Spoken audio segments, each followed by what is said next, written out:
Hey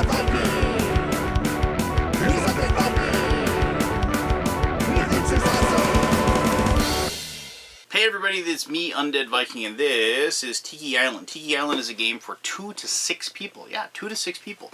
Where each person is going to be taking the role of a leader of a group of villagers whose island is being destroyed, and they need to make it across the ocean to get to another island. But that island is actually being destroyed as well, and the people there want to cross the ocean and go to the island you're just leaving. So it's kind of crazy, yes.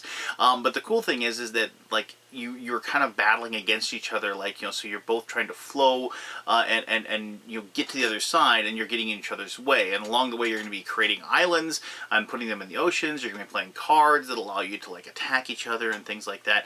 So there's a ton of stuff that's going on, and it's a lot of fun. But let me show you how the game is played, and then we'll come back here and I'll give you my final thoughts. All right, cool. Tiki Island.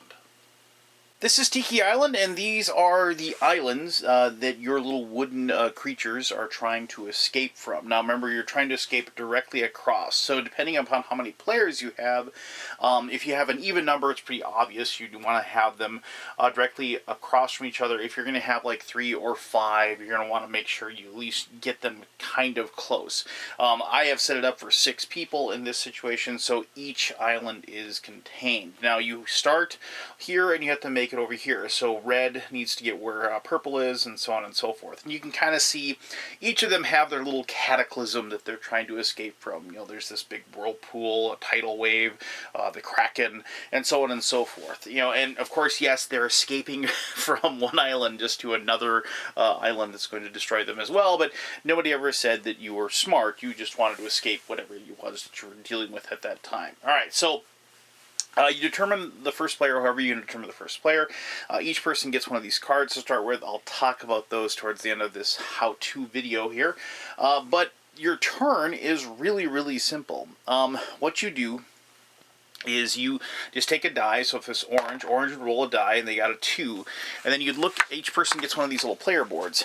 And the player board will tell you exactly what you can do depending upon what you rolled. And so I'll go over this in just a second. But over on 6, it's like you can choose either a roll or you can destroy any permanent and take a basic action. Alright, so let me explain that really quickly. What they mean by that is a permanent rune, a permanent card. These rune cards here, they'll give some people special powers, or they'll like put certain rules into effect. And so if you have a 6, you're able to destroy that permanent effect if it's out there. And you see basic action. The basic actions are here. The basic actions are +3 move, +1 build, or draw a rune. Well, draw a rune is just obviously drawing a card.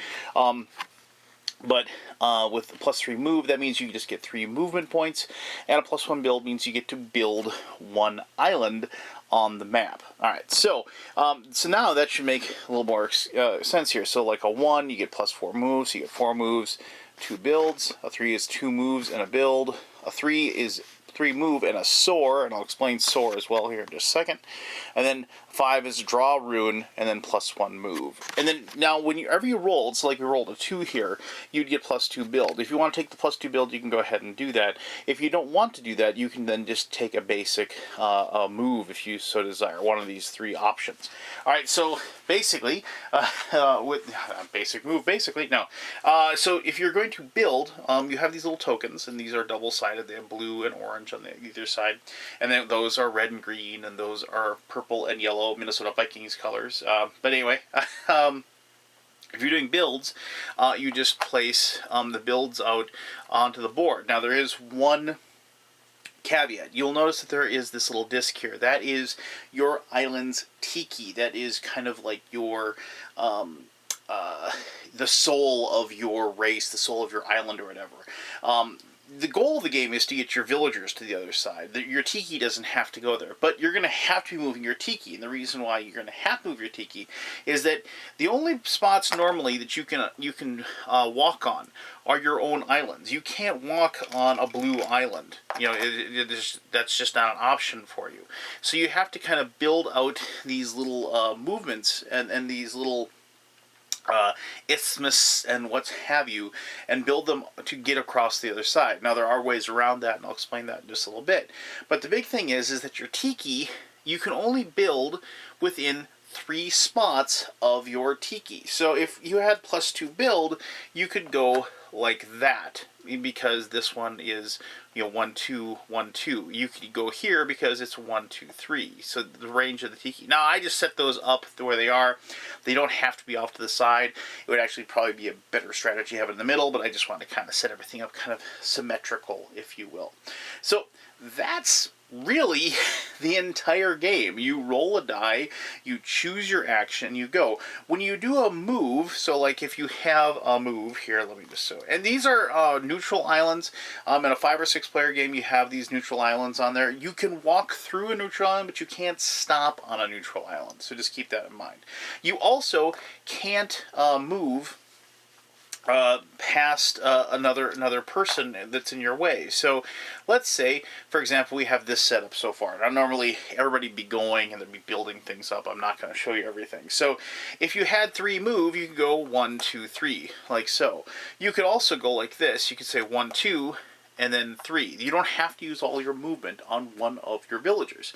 Now, interestingly enough, if we had a situation where you had 2 movement, you could not go 1 2 like so, because of the fact that you can't end your movement on that neutral island. You could go 1 and then 2, however. If you had 3 movement, you could not go like this, 1 2 3, because you can't walk through the spot that person's in. There's just basically just think of them as like clogging up the area, and they're unable to do anything about that. All right, so now how does that differ? Okay, so let's just say blue has built out their own path here that they're working to get over towards green, and let's just put these on here like that, and put there and so forth, and we've moved our Tiki out, because you can move your Tiki as well. We've moved our Tiki out, and the only rule, your person can be on the same spot as your Tiki. That is the only rule as far as the Tiki goes. Tiki can be at another location. Another rule about the Tiki is that area that they're on is protected. It like you can't really affect it. They have like a kind of like a magical protection, and so that would protect your little person there, and also your island as well. So, okay, so if we had a situation where we were going to use soar, remember I said I was going to talk to you about that soar? So, let's say we had this and we got soar. Now, soar doesn't give you any movement when you get it, but if you roll 4, you choose 4 after rolling 6, you can go ahead and have 3 movement and soar. Now, what you could do is with 3 movement, you can actually count it, because you're flying basically. You can go through other things. You can go past places that have the other meeples, if you will, but you can't stop your movement on a spot, either a neutral. You have to end up on one of your spots. So let's just say here, let me just make this a little more difficult here. Let's say I had 3 movement.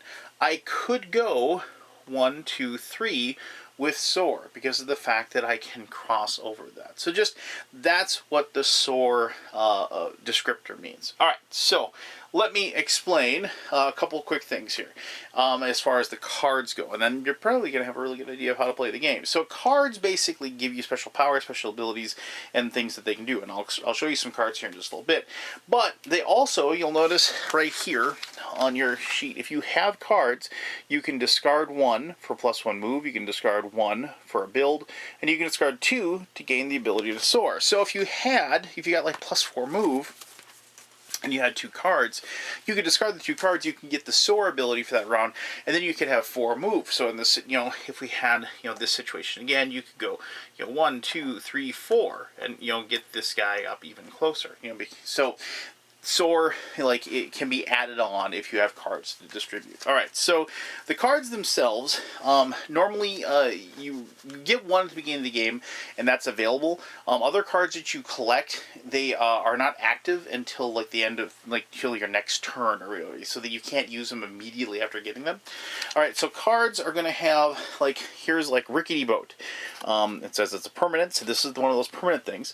It says your islanders may move onto and share open ocean hexes. If an island is built on a hex containing 1 or more of your islanders, roll a die. On 1 or 2, those islanders are destroyed. Otherwise, place the islanders on the newly built island. Now, this would break the rules. So if, like, you had, your orange guy sitting out here and purple, built an island on top of you, and you rolled the die. Let me see if I kill him or not. I kill him. So boom, he dies. So when they die, they go back to when anything other than an island is destroyed, your Tiki or your villagers, they just go back to the original spot. But let's say I rolled a 6, that they would end up on that spot. Now normally they can be on somebody else's island, but in this situation that would supersede the rules because of the fact that you put them on there.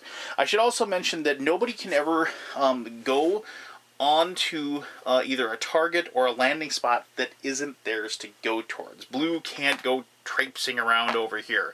And as a matter of fact, if there was ever an effect or a rule that would force somebody's villager to go on to one of the landing or starting spots that isn't one that is valid for them, their villager gets destroyed for having to do that. But anyway, so that is one of those that's permanent. So so you can see these are just certain things that they have. So here's a permanent one. Another, every basic and advanced action you take has the addition of +1 moves. So, cool things like that. All right, but not everything is like that. Some of them are like this. The Coconut Cannon. Choose an island anywhere on the map. Devastate that island. Give this player to the ruin. So it's there's 2 options here, and you're going to roll a die. You can see there's 3, 4, 5, or 6. Devastate that island, basically destroys it.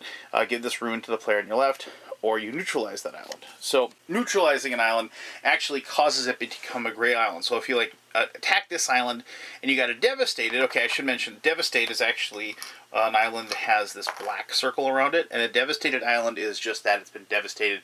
If for whatever reason you end up on there, for whatever reason you are destroyed for having to go through there. But otherwise the island just becomes neutral, and once again it's someplace you can walk through, but you can't stop your movement on that spot. So that would be like an attack. Now obviously, if you had an island that has your Tiki on it, it's protected, and you can tell because it says protected right there, because you can't have the action on a protected spot. Let me find another one that I can just show you quickly. Here's Totem. Place all hostile Tikis on a friendly island. Tikis on that island cannot move. At the end of each opponent's turn, they may place their Tikis on any of their friendly islands. So just something that you can use to mess with people. Or here's Pass. Reroll the last die that was rolled. The new die amount must be used if an initial roll, a basic action may still be taken. And then draw a rune. Now, you might see this thing says unhindered right there. What that means is that this can be played at any time. It doesn't have to be played on your turn. So you could use this to play on somebody else's turn, and so on and so forth. So those are the cards. You get a bunch of those cards with a bunch of different abilities, and they're just ways they break the rules or just to kind of stir things up and make the game a little more contentious, if you will. And they're fun, obviously, because the attacks and everything like that really gets everybody kind of excited and watching the game. Now, what I think about this game, it's a lot of fun. I mean, it just is. It's weird. It's like a combination of Survive with a open air or anything goes trouble aspect, if you will. You know the trouble where you pop the thing and you get to move your guys around. So it has that weird kind of you're racing against each other and you're butting heads back and forth, trying to make your little paths and figure things out. But but you're also got the ability to actually blast each other as well. So it's just a really weird combination of a couple of things that makes the game a lot of fun. And definitely the more people you play with, the more fun it is. Now 2-player, the game is very spacious. You kind of have lots of different options, and the cards come into play a lot more. But when you have a ton of people playing, it is a ton of fun because the game is constantly evolving, constantly changing, and I've had a lot of fun playing it. But let me talk all about that more in my final thoughts. There we go. That was Tiki Island. All right, so as I said, it's like a weird combination. It's got kind of a weird sandbox style where everybody can kind of just race out and kind of go in each direction they want to do. There's lots of cool little strategies you can have where you can kind of make a little chain. You're trying to block people, but it is one of those things too where people even if you have people your path is kind of messed and you can't really get past, there are a lot of cards in this deck that allow you to blow things up, which is a very welcome option. Plus the fact that if all else fails, you can just use a couple cards to soar over with the places that you're trying to get past, and then just go ahead and get to those points that you need to be. It is a game that, yes, there is some long-term planning that you can try to facilitate. You can try to, like, look forward to, possibilities, but especially with a lot of people, and the chaotic aspect of the game, which I like, ends up, like, really, like, by the time your next turn comes around, the islands look nothing like they did. Things have been blown up, things have been changed. The pathways that you had before now are blocked, and so you're kind of forced to think on your toes and come up with ways that you'll get your villagers over there.